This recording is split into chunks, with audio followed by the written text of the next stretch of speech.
शामिल करेंगे news headlines. सी pack के मामले पर तमाम सियासी जमातें एक पेज पर पाक चीन मुश्तरका मशावरती इजलास। नायब वज़ीर-ए-आज़म सारदार बोले, चीन ने मुश्किल वक्त में सरमाकारी के जरिए मदद की। सी पैक बाहमी ताउन का नया विजन और ताल्लुकात का अहम सतून है। आपको बताएं कि 12 घंटे से ज्यादा लोड शेडिंग कबूल नहीं, वफाकी हुकूमत ताउन कर रही है, ना ही वादों पर अमल। ऐसा ना हो कि अवामी रद्द अमल काबू से बाहर हो जाए। वज़ीर आला खैबर पख्तूनख्वा अली अमीन गंडापुर फिर धमकियां देने लगे। हर शहरी का हक, लेकिन किसी सियासी एजेंडे को हासिल करने की इजाजत नहीं दी जा सकती। राना सनाउल्लाह की फैसल करीम कुंडी से गुफ्तगू। गवर्नर खैबर पख्तूनख्वा ने कहा, सूबाई हुकूमत मज़मून मकासद के हसूल के लिए रियासत की रट को चैलेंज कर रही है। आपको बताएं कि बजट और पावर शेयरिंग पर पाकिस्तान पीपल्स पार्टी के तहफ़्फ़ुज़ात। मुस्लिम लीग नून और पाकिस्तान पीपल्स पार्टी की कमेटियों का इजलास। पंजाब में पावर शेयरिंग पर बातचीत। कमेटी इंतजामी ओहदों के मुस्तकबिल का फैसला करेगी। वज़ीर-ए-आज़म मियां शहबाज शरीफ से IPP रहनुमा रुकने कौमी असम्बली ऑन चौधरी की मुलाकात। अब्दुल अलीम खान की क़यादत में बजट मंजूरी के लिए भरपूर साथ देने की यकीन बयानी करवा दी। मुल्की और सियासी सूरत-ए-हाल पर भी तबादला ख्याल। हेडलाइंस आपने जानी, बढ़ते हैं तफसीली खबरों की तरफ। आपको बताएं, मुस्लिम दुनिया की पहली खातून वज़ीर-ए-आज़म बेनज़ीर भुट्टो की 71वीं सालगिरह आज मनाई जा रही है। बेनज़ीर भुट्टो की शख्सियत के हवाले से अरकान पार्लियामेंट क्या कहते हैं, देखते हैं खालदा राजा की इस रिपोर्ट में। पाकिस्तान की पहली खातून वज़ीर आज़म मोहतरमा बेनज़ीर भुट्टो शहीद का आज 71वां यौम पैदाइश मनाया जा रहा है। उनकी शख्सियत के हवाले से अरकान पार्लियामेंट क्या कहते हैं, आइए जानते हैं। देखें, बीबी मोहतरमा बेनज़ीर भुट्टो शहीद साहबा देखें, एक पहली वज़ीर आज़म ख़ातून थी इस्लामी मुल्क की, और उन्होंने अपने आप को मनवाया जिस तरीके से वो वज़ीर आज़म बनी है।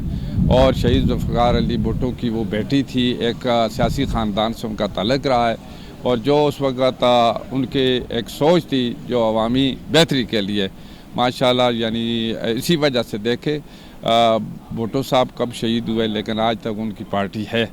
तो मैं तो खराज तहसीन पेश करता हूँ, जो इस दुनिया से चले गए जो भी थे, हमें चाहिए कि उनकी अच्छी बातें याद रखें। एज अ पर्सन मैं समझती हूँ, एज अ पॉलिटिशियन कह लें, मैं समझती हूँ कि उन्होंने बहुत अपना अहम किरदार अदा किया है।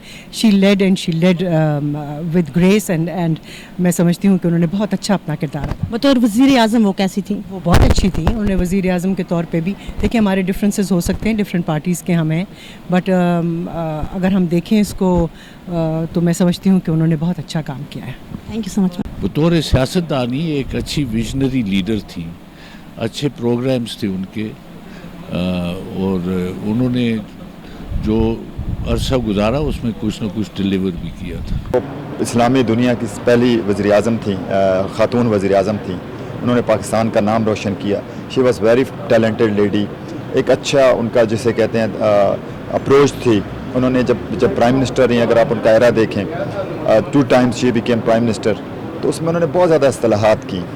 आप देखें उस टाइम जो उनकी फॉरेन पॉलिसी थी, तो दुनिया में उनका एक नाम माना जाता है उस वजह से कि शी वॉज इंटरनेशनल लीडर।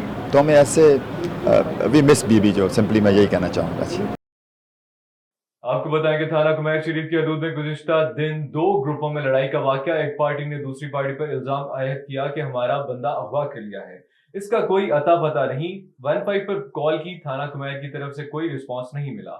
ताहाल अगले दिन मुर्तजा नामी शख्स की लाश नहर से मिली, जिसको उठाने के लिए थाना कुमैर की पुलिस ने रिस्पॉन्स किया। गुज़श्ता रात बारिश से जल थल एक हो गया। सखर शहर बारिश के पानी में डूब गया। सखर इंतजामिया की नाअहली के बायस बरसात और सीवरेज के गंदे पानी सड़कों पर निकल आया, जिसके बायस शहरियों को शदीद परेशानी का सामना करना पड़ा। सखर के शहरियों का कहना है कि सखर इंतजामिया को करोड़ों रुपए के बजट मिलते हैं, उसके बावजूद भी थोड़ी सी बरसात सखर शहर को डुबो देती है। आपको बताएं कि थाना हाजीपुर के हदूद में इलाका नूरपुर में पुलिस और डाकुओं के दरमियान फायरिंग का तबादला। तफसीलात के मुताबिक फायरिंग के नतीजे में बदनाम जमाना डकैत मतलूब सिंधानी हलाक डाकू पुलिस को डकैती, रॉबरी और कत्ल जैसे मुतअद्दिद संगीन मुकदमात में मतलूब था। न्यूज़ स्टूडियो से फिलहाल इतना ही। मजीद खबरों और तफसीलात के लिए देखते रहिए A1 न्यूज़। A1 TV, सब पे नजर, अंदर की खबर।